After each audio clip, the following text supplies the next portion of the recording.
battle is still raging, every nerve strained. Australians have done splendidly, holding a very difficult position. I'm glad that I've done my duty. First wash for a week, go down to the waterhole, which is always covered by Turkish snipers. All around this spot are the dead and the wounded, who have been hit when dodging around this corner. However, one must drink and one must wash, even if the price be death. We make dugouts in our rest camps, when the men are continually caught by the snipers. Many are commencing to suffer from dysentery, though the spirit of the men is splendid, always ready for a joke. In the dugout just above me, a poor chap is lying very ill, but has asked me not to say anything to the medical officer, as he does not want to get sent away in the middle of the fun, as he calls it.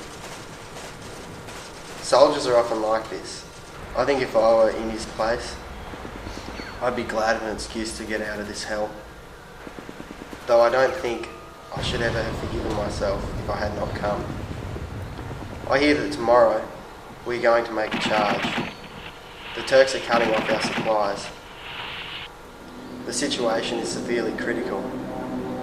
To read this in a paper makes an item of passing interest. To experience it, something quite different. If we are up against it, please God, may I die in the same spirit that I know my comrades will display, for they know not defeat. Up we rushed. God, it was frightful. The screams of the wounded, bursting of the shells, and the ear-splitting crackling of the rifles. In a very few minutes the gully at the foot of the hill was filled with dead and wounded. These poor lumps of clay had once been my comrades, men I had worked and smoked and laughed and joked with. Oh God, the pity of it.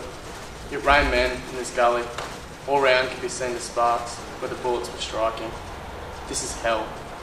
Arriving, mangled men and hail of bullets. Supplies are getting cut off. Turks have complete command of the roads through which we have to bring them in. Tonight we have to take the ridge. I wonder how I shall get on in the charge, for I have not the least idea on how to use a bayonet. Even if I had, I should not be able to do so. The thing is too revolting.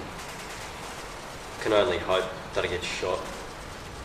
I've told the authorities that be often enough that I cannot kill. One poor chap in a dugout close to us was killed while preparing his meal. He's been lying there for 2 days.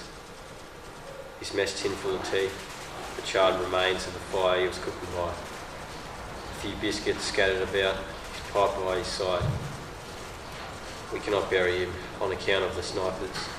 It seems no place is safe from them. Efforts are being made to clear them out, but it is a difficult job, as we cannot spare the men to do it. We are very hard pressed.